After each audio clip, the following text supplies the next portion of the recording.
Assalamualaikum warahmatullahi wabarakatuh. Selamat sore, salam sejahtera bagi kita semua. Om Swastiastu, Namo Buddhaya, salam kebajikan, Rahayu. Tabipun. Sebelumnya, izin memperkenalkan diri.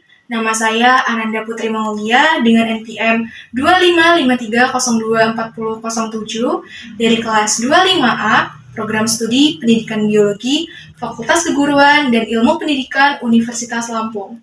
Di sini, saya akan mempresentasikan hasil kerja saya berupa materi yang berjudul memahami laporan hasil penelitian dan laporan hasil kegiatan sebagai bentuk pemenuhan tugas dari mata kuliah Bahasa Indonesia dengan dosen pengampu Bapak Dr. Mulyanto Widodo MPD dan Ibu Destiani MPD. Baik, langsung saja ke materinya. Di sini terdapat pengertian laporan. Laporan merupakan bentuk komunikasi tertulis yang digunakan untuk menyampaikan informasi, data, dan juga hasil dari suatu kegiatan secara sistematis dan hasilnya dapat dipertanggungjawabkan. Menurut Sudrajat, laporan memiliki karakteristik sistematis, objektif, dan juga komunikatif. Di sini terdapat beberapa ciri-ciri laporan.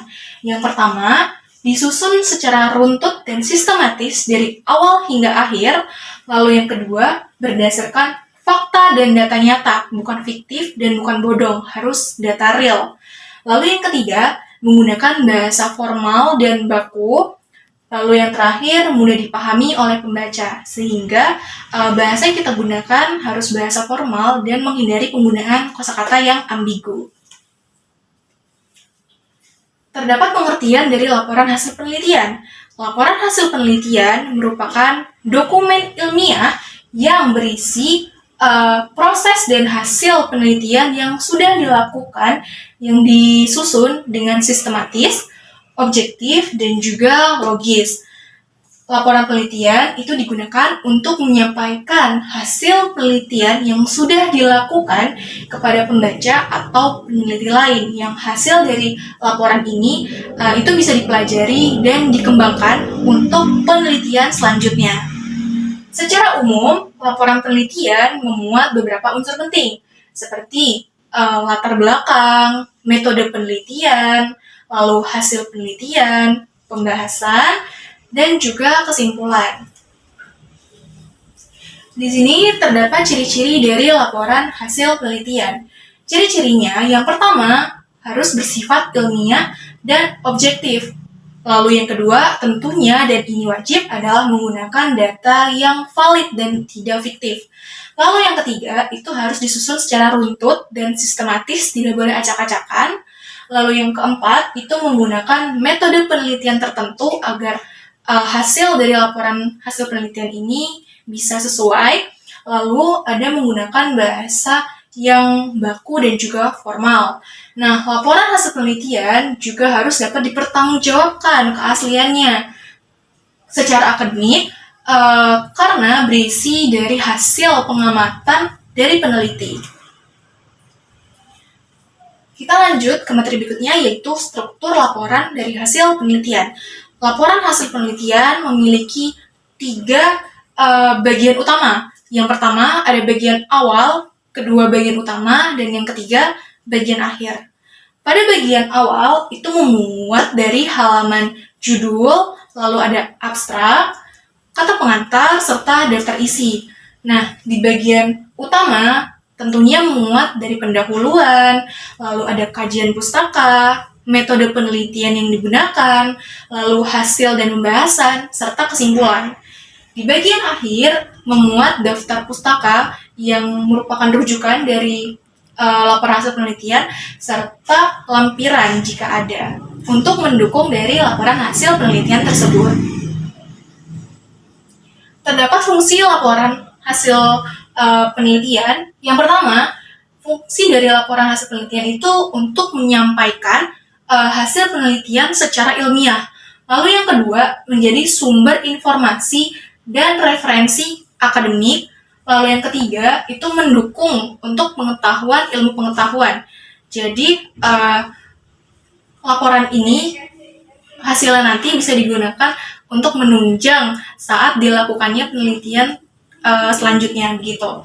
Lalu juga tentunya menjadi dasar evaluasi dan pengambilan keputusan, serta menjadi acuan bagi penelitian selanjutnya. Jika tadi kita membahas terkait laporan hasil penelitian, sekarang berganti tema, yaitu pengertian dari laporan hasil kegiatan. Laporan hasil kegiatan merupakan dokumen tertulis yang isinya memuat informasi mengenai pelaksanaan dari suatu kegiatan, dimulai dari persiapan hingga akhirnya suatu kegiatan tersebut yang disusun secara sistematis dan runtut. Laporan kegiatan ini disusun sebagai bentuk pertanggungjawaban kepada pihak-pihak yang berkepentingan, misalnya seperti dosen, lalu juga organisasi, sekolah, ataupun dari sponsor kegiatan. Di sini terdapat ciri-ciri dari laporan hasil kegiatan. Yang pertama, harus bersifat faktual dan kronologis. Lalu yang kedua, menjelaskan jalannya kegiatan secara runtut dari kegiatan tersebut dimulai hingga akhir. Lalu memuat hasil dan evaluasi kegiatan, serta dilengkapi dengan dokumentasi pendukung di akhir. Struktur dari laporan hasil kegiatan, di sini ada pendahuluan, lalu tujuan kegiatan, pelaksanaan kegiatan, serta hasil dan evaluasi, penutup, lalu disisipkan yaitu lampiran dan dokumentasi. Fungsi dari laporan hasil kegiatan. Nah, laporan hasil kegiatan berfungsi sebagai bentuk pertanggungjawaban atas pelaksanaan dari suatu kegiatan. Selain itu, laporan kegiatan juga juga digunakan sebagai bahan evaluasi untuk pelaksanaan kegiatan berikutnya. Di sini sudah saya paparkan ada 4. Tentunya yang pertama sebagai bentuk pertanggungjawaban kegiatan, lalu sebagai bahan evaluasi kegiatan, sebagai dokumentasi kegiatan, serta sebagai sumber informasi bagi pihak-pihak terkait.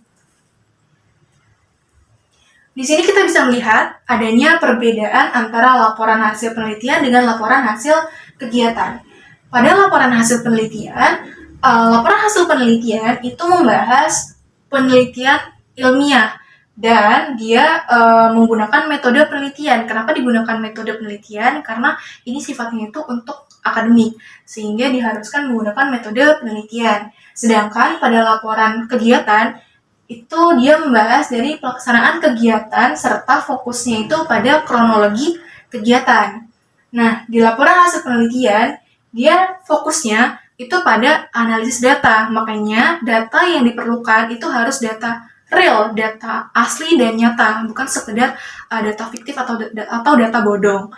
Nah, kalau di laporan hasil kegiatan itu fokusnya pada jalannya rangkaian kegiatan, begitu. Jika di laporan hasil penelitian bersifat lebih akademik, nah di laporan hasil kegiatan itu sifatnya dia lebih administratif dan dokumentatif.